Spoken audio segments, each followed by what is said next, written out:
Buenas tardes, maestro y compañeros. Nosotros somos el equipo número 5 y les vamos a hablar acerca del tema motores eléctricos. El equipo está conformado por su servidor Jared Bermúdez Recendis y yo les voy a hablar acerca de la historia de los motores eléctricos. A continuación, su servidor Jared Bermúdez Recendis les va a hablar un poco de la historia de los motores eléctricos. Los motores eléctricos fueron simples dispositivos electrostáticos. Estos fueron realizados por el monje escocés Andrew Gordon y por el inventor estadounidense Benjamin Franklin en la década de 1740. Principios teóricos detrás de los motores eléctricos. Ley de Coulomb. Esta ley fue descubierta independientemente por el francés Charles Augustin de Coulomb en 1785, quien sí la publicó. ¿A qué me refiero con esto? Se dice que fue descubierta por el inglés Henry Cavendish en el año de 1771. El único problema fue que este señor no la publicó. Invención de la pila electroquímica. La invención de la pila electroquímica la realizó el italiano Alessandro Volta en 1799. Gracias a esto hizo posible la producción de corrientes eléctricas persistentes. Ley de Ampère. El francés André-Marie Ampère tardó solo unas semanas en desarrollar lo que fue la primera formulación de la interacción electromagnética y así presentar la ley de Ampère, que describe la producción de fuerza mecánica por la interacción de una corriente eléctrica y un campo magnético. Primera demostración del efecto con un movimiento rotativo. Esta fue realizada por el inglés Michael Faraday en 1821. Lo que hizo este señor fue sumergir un alambre colgante en mercurio, al cual le colocó un imán permanente. Cuando pasaba una corriente a través del alambre, este giraba alrededor del imán, mostrando así que la corriente daba lugar a un campo magnético circular cercano alrededor del mismo. Este tipo de demostración suele realizarse a menudo en experimentos físicos, solo que se decidió sustituir el mercurio por salmuera debido a que el mercurio es tóxico. Motor eléctrico de corriente continua. El primer motor eléctrico de corriente continua era capaz de hacer girar maquinaria, y este fue inventado por el científico inglés William Sturgeon en 1832. Siguiendo su obra, el inventor estadounidense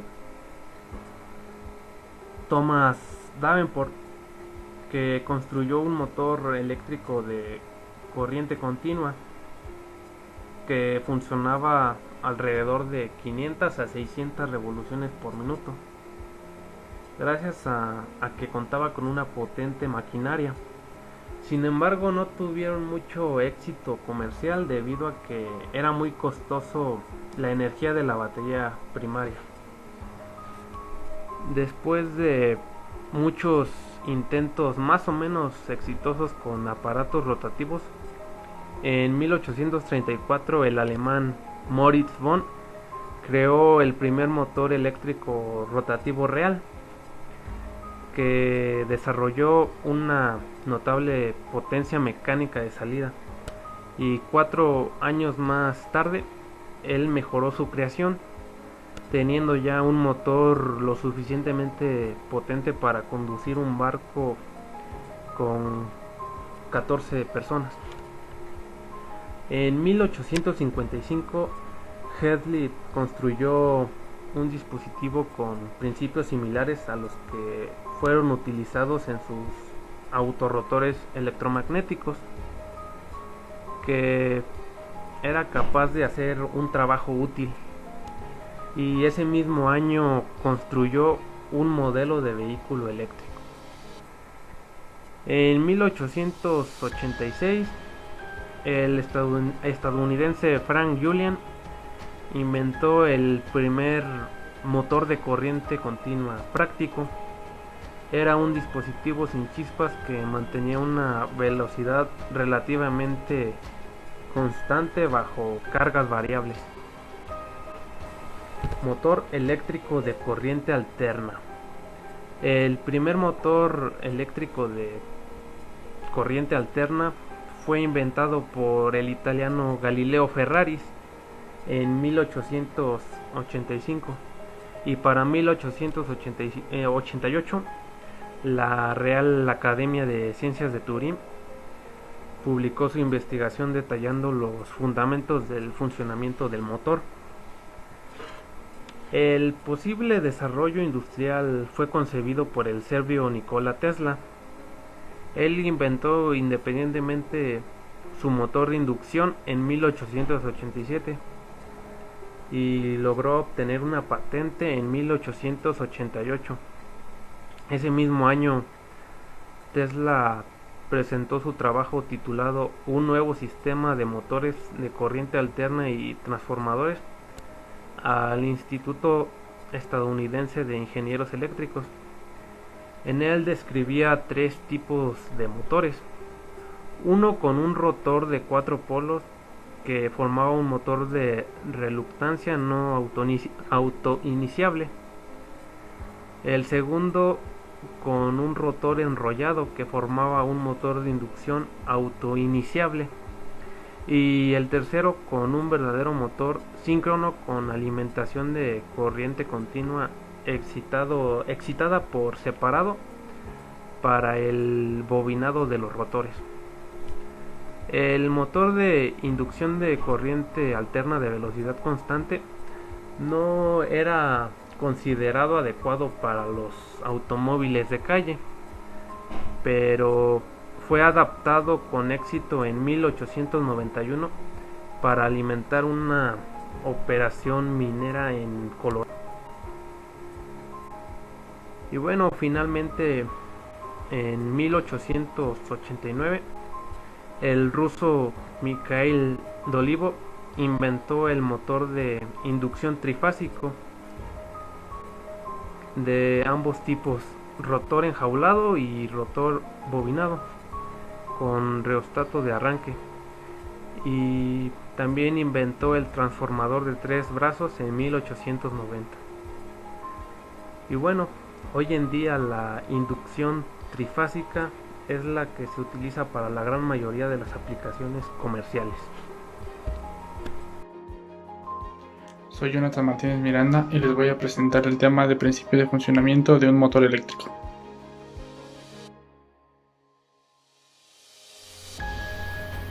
Bien, comencemos. El motor eléctrico y su principio de funcionamiento. Como bien sabemos, los motores eléctricos son dispositivos que tienen la capacidad de transformar energía eléctrica en energía mecánica. Su principal medio de transformación son los campos magnéticos que se encuentran dentro de él. Existen diferentes tipos de motores eléctricos, cada uno con diferentes componentes de acuerdo a sus características y capacidades. Nosotros en particular hablaremos del motor de corriente continua a continuación. Bien, vamos al principio de funcionamiento. Para esto nos apoyaremos de este pequeño diagrama que estamos observando. Bien, una de las leyes que rige a los motores eléctricos es la ley de Lorentz, la cual nos dice que la fuerza que se produce sobre el conductor en newtons es igual a la inducción del campo magnético medida en teslas por la longitud del conductor medida en metros por la intensidad de corriente medida en amperios. Bien, una vez dicho esto, continuamos. Como bien podemos observar aquí en el diagrama, encontramos una fuente de voltaje, la cual está conectada a dos puntos, los cuales llevan el nombre de escobillas, que a su vez estas escobillas están conectadas a los colectores y a su vez a los cables que pasan dentro de dos imanes. Es importante mencionar que los colectores nunca se tocan, es decir, que nunca están en contacto. Esto porque al estar intervenidos uno con cada polo, estos giran. Estos no se tocan porque si se tocaran harían un cortocircuito. Bien, una vez dicho esto, cuando se aplica una corriente sobre el cable y las entradas, esta circula con el nombre de I, que aquí vemos que simboliza la corriente, la cual al circular por el cable conductor crea un campo magnético. A este cable también se le llama bobina, que veremos a continuación. Una vez que sabemos que se genera un campo magnético al atravesar corriente por este cable, también sabemos que los dos imanes que se encuentran a su alrededor tienen un propio campo magnético al ser de polos opuestos. ¿Esto qué causa? Bueno, al momento de que se tiene un campo magnético, este crea una diferencia y un empuje con el campo magnético de los imanes, causando un campo electromagnético, el cual causa una fuerza de empuje que hace que el rotor y el eje del motor eléctrico gire. Bien, una vez dicho esto, sigamos con lo siguiente.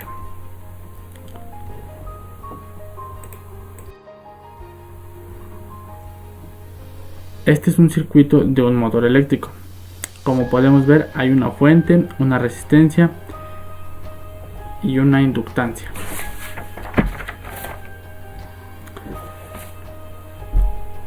Si observamos muy bien, podemos ver que esto es lo mismo o equivalente que un circuito RL con fuente, y dado que el embobinado de un motor eléctrico lo podemos calcular como una inductancia, recurrimos a la fórmula o a la ecuación de los circuitos RL con fuente, que recordemos que nos dice que I con respecto del tiempo es igual al voltaje de la fuente sobre la resistencia del circuito por 1 menos el exponente a la 1 menos R sobre L por T. Esto con la fuente. Bien, una vez dicho esto y identificado el circuito de un motor eléctrico, pasemos a lo siguiente, que es la bobina. A través de este diagrama podemos observar de una manera más gráfica cómo es que está hecho un motor. Bien, pues como les platicaba, la bobina se puede calcular como una inductancia, y esta lo calculamos mediante la siguiente fórmula. La inductancia es igual al número de espiras de la bobina al cuadrado por la permeabilidad del núcleo por la sección del núcleo sobre la longitud de las líneas de flujo. Esto nos da una inductancia que nosotros podemos calcular y podemos evaluar dentro de nuestro circuito RL con fuente. Y esto es más o menos como se ve un motor en la vida real, el cual tiene muchísimas aplicaciones en diversas áreas de la tecnología, de la robótica, del entretenimiento. Y pues bueno, hasta aquí esto sería todo de mi parte, y muchas gracias.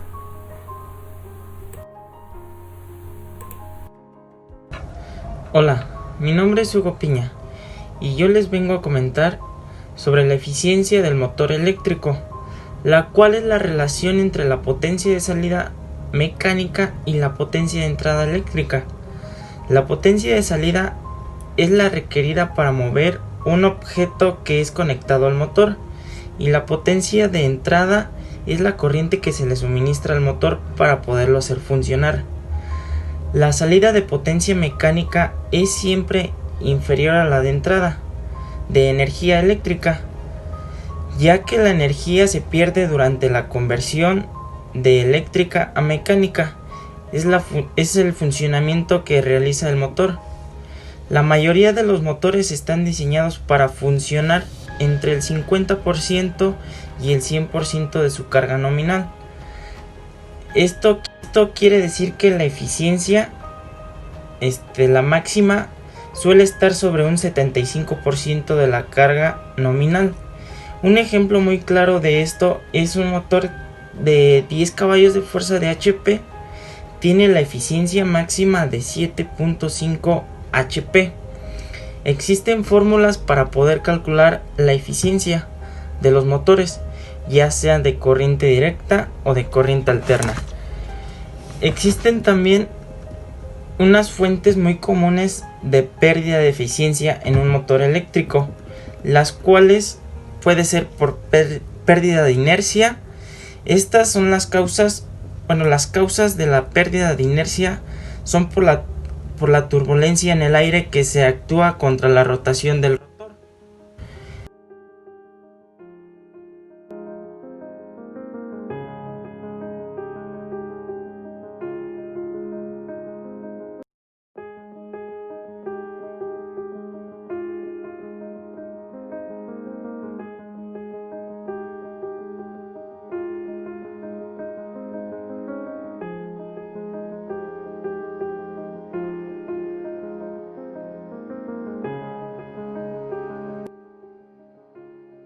Mi nombre es Jesús Obedoral de Velázquez y pues ya como vimos en los puntos anteriores, mis compañeros ya hablaron sobre los motores eléctricos desde un punto de vista de un circuito eléctrico. Ahora ya por último simplemente les explicaré los componentes más fundamentales de estos, pues solamente para entender mejor el tema de motores eléctricos. Como principio tenemos el eje del motor, que simplemente está destinado a guiar el movimiento de rotación de este. También está el rotor. Este constituye la parte móvil del motor. El rotor es el elemento de transferencia mecánica, ya que de él depende la conversión de energía eléctrica a energía mecánica. Después está el estator. Este constituye la parte fija del motor. El estator es el elemento que opera como base, permitiendo que desde ese punto se lleve a cabo la rotación del motor. El estator no se mueve mecánicamente, pero sí magnéticamente. Cabe recalcar eso que para que el motor funcione al 100% no se necesita completamente de puros circuitos eléctricos y cables. También hay una parte en la que se usa el magnetismo para que éste funcione. El rodamiento es simplemente un elemento rotativo que reduce la fricción entre un eje y las piezas conectadas a este sistema, que sirve de apoyo y facilita su funcionamiento. El bobinado es el arrollamiento que va en la parte interna de un motor eléctrico, y por medio del bobinado se crean los campos magnéticos para la velocidad. La carcasa del motor es para proteger todo lo que éste lleva dentro, como son los circuitos, todos los cables que tiene conectados para que no se dañen y el motor no tenga problemas mientras esté funcionando o no. Ese es simplemente el funcionamiento de la carcasa. Por último está el ventilador. En el ventilador sí se hace el uso de la electricidad y de los circuitos eléctricos, ya que este consta de dos polos, uno positivo que recorre todo el ventilador y el negativo que solo va al motor. Estos dos envían electricidad a la bobina, que produce la energía magnética para mover el rotor, y así se mueve el eje girando las hélices y pues también enviando viento. Bueno, pues esto sería todo de nuestra parte. Gracias por su atención. Esperemos si les haya quedado claro el funcionamiento de los motores eléctricos y pues cómo influyen los circuitos eléctricos en los motores. Pues de antemano muchas gracias y esto es todo.